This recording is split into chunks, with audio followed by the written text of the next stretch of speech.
Alors, rentrée d'Alain Juppé au grand rendez-vous européen hier, la politique, Antoine André, c'est la primaire de la droite qui a donc démarré ce week-end avec la rentrée aussi de François Fillon.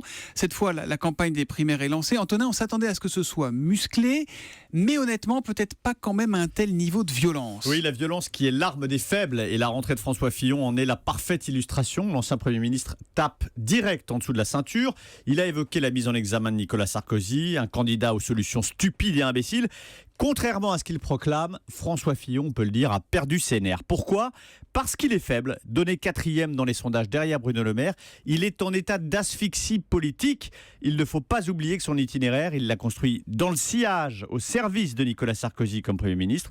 Aujourd'hui, il n'a pas d'autre choix pour tenter de survivre que de s'acharner sur celui qu'il a fait. Bon, alors c'est plus feutré chez Nicolas Sarkozy et Alain Juppé, les deux favoris pour l'instant, mais les coups pleuvent là aussi. Oui, procès en mollesse et en angélisme d'Alain Juppé par Nicolas Sarkozy. L'autorité, ce n'est pas l'agitation, lui rétorque le maire de Bordeaux, qui au passage ne varie pas sur sa ligne modérée, droit dans ses bottes, ce qui ne l'empêche pas de rendre coup pour coup. Ce n'est que le début. Il y a 3 mois de campagne à venir, 3 débats.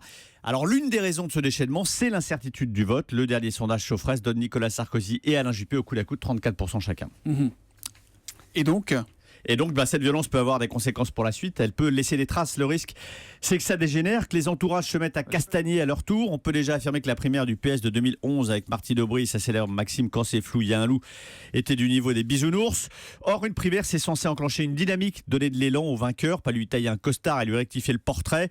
Une primaire est censée rassembler à la fin et ne pas fracturer la famille. Le risque, c'est de voir se dérouler une primaire qui détruit au lieu de construire. C'est toujours un peu l'angoisse, de toute façon, avant une primaire. C'était le cas chez les socialistes également il y a 5 ans. On ne sait pas si après la famille politique peut se rassembler. Là, les premiers signes sont assez inquiétants.